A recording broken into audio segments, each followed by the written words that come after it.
മൗലിദ് റസൂലുള്ളാഹിന്റെ കാലഘട്ടത്തിൽ തന്നെ ഈ ഹസ്സാൻ ബിൻ സാബിത്ത് റളിയല്ലാഹു തആല അൻഹു നിരവധി സ്വഹാബിമാരെ സംഘടിപ്പിച്ചുകൊണ്ട് മദിയത്തെ പള്ളിയിൽ നിന്ന് ചൊല്ലാറുണ്ടായിരുന്നു. റസൂലുള്ളാഹിന്റെ കാലത്ത്, മരണത്തിന്റെ ശേഷമുള്ള ആണ്ടല്ല, ജന്മദിനത്തിൽ റസൂലുള്ളാഹിന്റെ കാലത്ത് തന്നെ സ്വഹാബിമാരെ പങ്കെടുപ്പിച്ചുകൊണ്ട് ഹസ്സാൻ ബിൻ സാബിത്ത് ചൊല്ലാറുണ്ടായിരുന്നു. റസൂലുള്ളാഹിന്റെ വഫാത്തിന്റെ ശേഷവും അബൂ ഹുറൈറ തുടങ്ങിയ മഹാന്മാരായ സ്വഹാബിമാരെ പങ്കെടുപ്പിച്ച് ഹസ്സാൻ ബിൻ സാബിത്ത് റളിയല്ലാഹു തആല അൻഹു മദിയത്തെ പള്ളിയിൽ നിന്ന് മൗലിദ് ഓതി. ഹജൗത മുഹമ്മദൽ ഫഅജബ്തു അൽഹു വഇൻദല്ലാഹി ഫിദാകൽ ജസാഉ ഹജൗത മുഹമ്മദൽ ബർറൻ തഖിയാ റസൂലുള്ളാഹി സീമത്തുൽ വഫാഉ. അല്ലാഹുവിന്റെ റസൂലിന്റെ മഹത്വങ്ങളും അതോടൊപ്പം അല്ലാഹുവിന്റെ റസൂലിനെ ആക്ഷേപിക്കുന്നവർക്കുള്ള മറുപടിയും രണ്ടും കൂടി സമ്മിശ്രമായി ഉൾക്കൊള്ളിച്ചുകൊണ്ട് അല്ലാഹുവിന്റെ റസൂലിന്റെ മൗലിദ് റസൂലുള്ളാഹിന്റെ കാലത്ത് തന്നെ ഹസ്സാൻ ബിൻ സാബിത്തും അബൂ ഹുറൈറ തുടങ്ങിയ സ്വഹാബിമാരുടെ നേതൃത്വത്തിൽ മദീനത്തെ പള്ളിയിൽ നടന്നു. റസൂലുള്ളാഹിന്റെ വഫാത്തിന്റെ ശേഷം അതേ സംഭവം നടന്നു. സഹീഹുൽ ബുഖാരിയിലും സഹീഹ് മുസ്ലിമിലും ഉണ്ട് ഈ ഹദീസ്. സഹീഹ് മുസ്ലിമിന് ശറഹ് എഴുതിയ ഏറ്റവും വലിയ പണ്ഡിതനാണ് ഇമാം നബവി റഹ്മത്തുള്ളാഹി അലൈഹി. ശാഫി മദ്ഹബിൽ ഒരു മസ്അലയെ പറ്റി പണ്ഡിതന്മാരോട് ചോദിക്കുമ്പോൾ ഇമാം നബവി എന്ത് പറഞ്ഞു എന്നാ പണ്ഡിതന്മാർ നോക്കുന്നത്, അതാ ഫത്വ കൊടുക്കുന്നത്. ചോദ്യം വന്നാൽ ആ വിഷയത്തിൽ ഇമാം നബവിന്റെ അഭിപ്രായം എന്താണെന്നാണ് നോക്കുക. ഇമാം നബവിന്റെ അഭിപ്രായം ഉണ്ടെങ്കിൽ അതാണ് മുൻഗണന, അതാ നൽകുക. കാരണം ഷാഫി മദ്ഹബിൽ ഇമാം നബവി രണ്ടാം ഷാഫി എന്ന മുഅ്മിൻ പേരിൽ അറിയപ്പെടുന്ന മഹാനാണ്.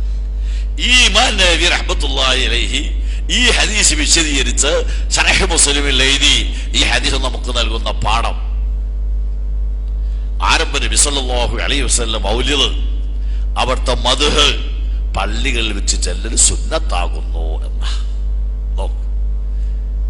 ഇമാം നബവി ഈ ഹദീസ് വെച്ചുകൊണ്ട് സ്വഹാബത്ത് മൗലിദ് ഓതി ഹദീസ് വിശദീകരിച്ചുകൊണ്ട് ഇമാം നബവി ശറഹ് മുസ്ലിമിൽ പറഞ്ഞു റസൂലുള്ളാഹിന്റെ മൗലിദ് അഥവാ അവിടുത്തെ മദ്ഹ് പള്ളികൾ വെച്ച് ചെല്ലൽ സുന്നത്താണ്. ഞാൻ ചോദിക്കട്ടെ, ബുഖാരിയും മുസ്ലിമും സ്വഹാബിമാർ റസൂലുള്ളാഹിന്റെ മൗലിദ് പാരായണം ചെയ്യലുണ്ടായിരുന്നുവെന്ന് ഹദീസ് കൊണ്ടുവരുന്നു.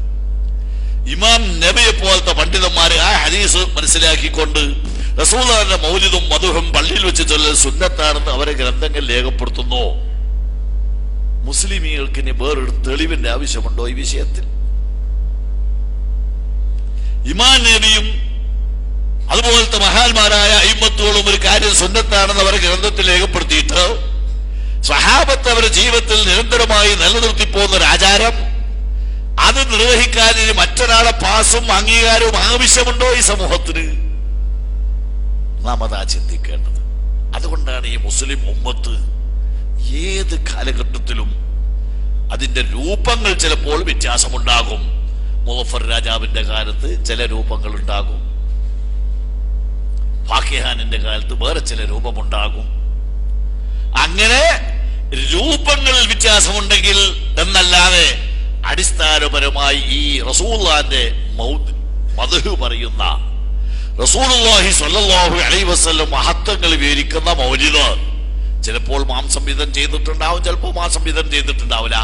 ചിലപ്പോൾ മാംസങ്ങൾ വേവിച്ച് വിധം ചെയ്തിട്ടാവും, ചിലപ്പോൾ പച്ച വിധം ചെയ്തിട്ടാവും. രൂപ വ്യത്യാസമുണ്ടെന്നല്ലാതെ അടിസ്ഥാനപരമായി റസൂലുള്ളാഹിന്റെ കാലഘട്ടത്തിൽ നിലനിന്നു പോകുന്ന ഒരു ആചാരമാണ്.